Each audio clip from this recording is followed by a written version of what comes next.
इच्छाधारी नागिन को ब्राह्मण का श्राप।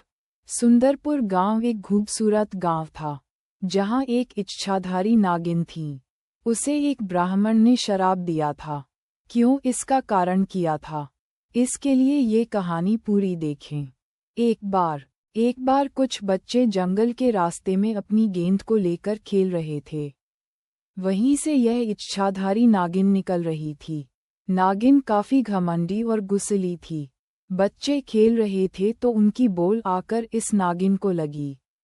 नागिन बोलती, किसकी ने मुझे बोल मारी, किसकी इतनी हिम्मत हुई। और गुस्से में आए नागिन उन बच्चों के पास आती है।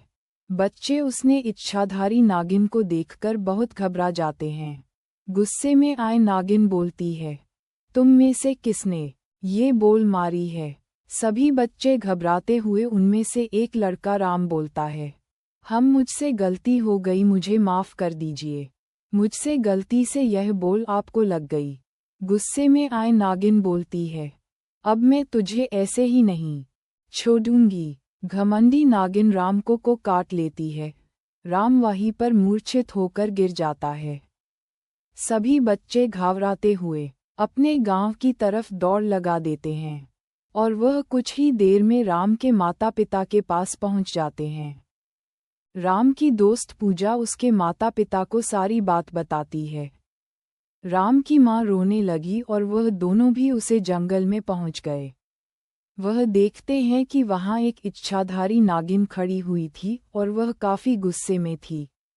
राम की माँ और पिता के पास बैठ जाते हैं और रोने लगते हैं। इतने में एक ब्राह्मण मंदिर से पूजा कर अपने घर लौट रहा था। तभी उसकी नज़र राम और इच्छाधारी नागिन पर पड़ती है। वह वहां पर आता है। वह देखता है कि घमंडी नागिन राम के माता पिता को रोता हुआ देख हंस रही थी। उसे ब्राह्मण को बहुत क्रोध आता है और राम के माता पिता से पूछता है क्या हुआ।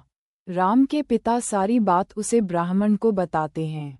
ब्राह्मण अत्यंत क्रोधित होता है और नागिन से बोलता है, ये तुमने क्या किया। तुमने घमंड में अगर एक निर्दोष बच्चों की जान ले ली। तुम्हारे गुस्से से एक मासूम की जान चली गई। तुम्हें इससे क्या मिला।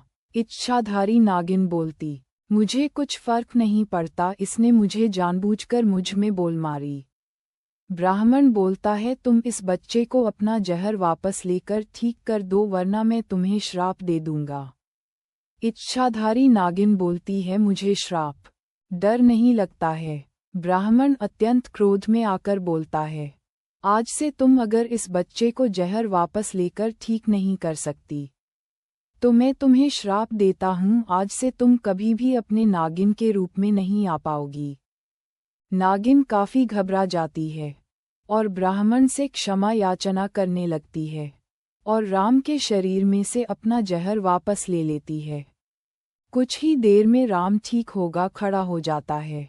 राम के माता पिता ब्राह्मण को धन्यवाद कहते हैं और अपने अपने घर चले जाते हैं।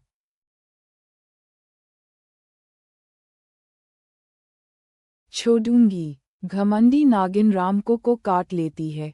राम वहीं पर मूर्छित होकर गिर जाता है। सभी बच्चे घबराते हुए अपने गांव की तरफ दौड़ लगा देते हैं और वह कुछ ही देर में राम के माता पिता के पास पहुंच जाते हैं। राम की दोस्त पूजा उसके